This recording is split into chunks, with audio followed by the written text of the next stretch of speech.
Can you talk to our audience about the FBI's COINTEL program, its ruthless war on the Black Power movement, the Latinx left movement, the Young Lords movement, the American Indian movement, and particularly the use of undercover agents who uh, who are from our community or other oppressed communities, but they infiltrate they infiltrate our communities, they infiltrate organizations. Happened with the Black Panthers, happened with the Young Lords, happened with um, the American Indian movement, even happens with feminist movements. So I was wondering if you could, yeah. So I was wondering if you could talk about COINTELPRO and their particularly pernicious use of using people from our community to join organizations, infiltrate, and then you know, and then try to destroy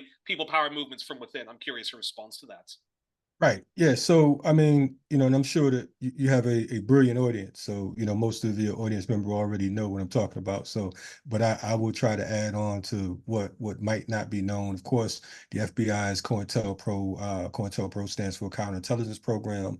It was launched for all intents and purposes to, uh, in their words, expose, disrupt, misdirect, discredit, or otherwise neutralize the activities of Black nationalists, quote unquote, hate type organizations and groupings, their leadership, the spokesmen, the membership, supporters, and basically to counter the propensity of violence and civil disorder. That's what they said. And of course, we know that it stemmed from J. Edgar Hoover, and J. Edgar Hoover goes back before he started the FBI. You can go back to him working with the Palmer raids and him working in the Library of Congress, creating index to quote unquote monitor communists, so on and so forth. So he goes back to, I believe, 1918, 1919, and he had a long history of declaring war, in all of these communities that you name.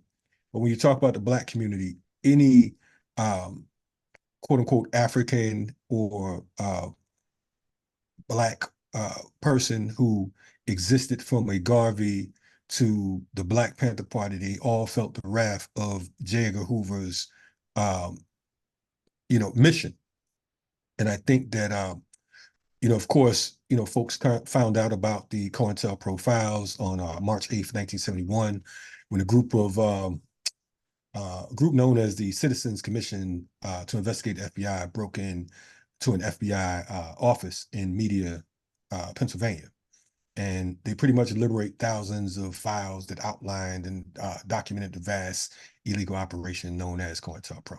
I want to point out, because you mentioned like getting folks in the community from working with I've been blessed to work with so many different elders, so many quote unquote victims of COINTELPRO, um, and and just learning from them. I've heard stories of uh, the FBI and undercovers joining groups like the Black Panther Party, and of course, there were situations where on the West Coast where you have FBI agents who would date a sister who was serious about the movement. They would come into the movement, end up getting the sister pregnant, and later on you find out this is an FBI agent. You had undercover agents who were couples that came into the movement. The Baltimore chapter of the Black Panther Party was heavily infiltrated, if not started, by the FBI. You have what is this fool's name? Who was Malcolm's bodyguard? I can't think of it right off the bat. But of course, he was a bossy agent, a New York undercover cop who also was working to infiltrate the Black Panther Party. So this is when you talk about the FBI and you talk about counterinsurgency and COINTELPRO, there are laundry lists of cases and whatnot. I mentioned the Palmer raids. That was a campaign that was launched in November 1919 and lasted to January 1920, with a series of different police agents, and they had they started this whole thing called the Palmer raids. It was like federal agents backed by local police, and they just pretty much bum rushed so many different types of individuals who were considered communists or anti-American, etc. I want to point out that when you talk about a cat like J. Edgar Hoover, I mentioned the whole Library of Congress. His work over, within a decade time, he had indexed 450,000 names with detailed biographical notes. So this is a cat who spent his career from his early years working to destroy, working to disrupt. He was a soulless individual. I would liken J. Edgar Hoover to as like some sort of Leopold of the United States, because he hated African people. He hated anyone that reminded him that America is supposed to be the home of the free and the brave, opposed to the thief and the slave. So I think that that was his mission. For all practical purposes, he got a hard on for the destruction of communities, of people, and he should forever uh, be labeled a war criminal.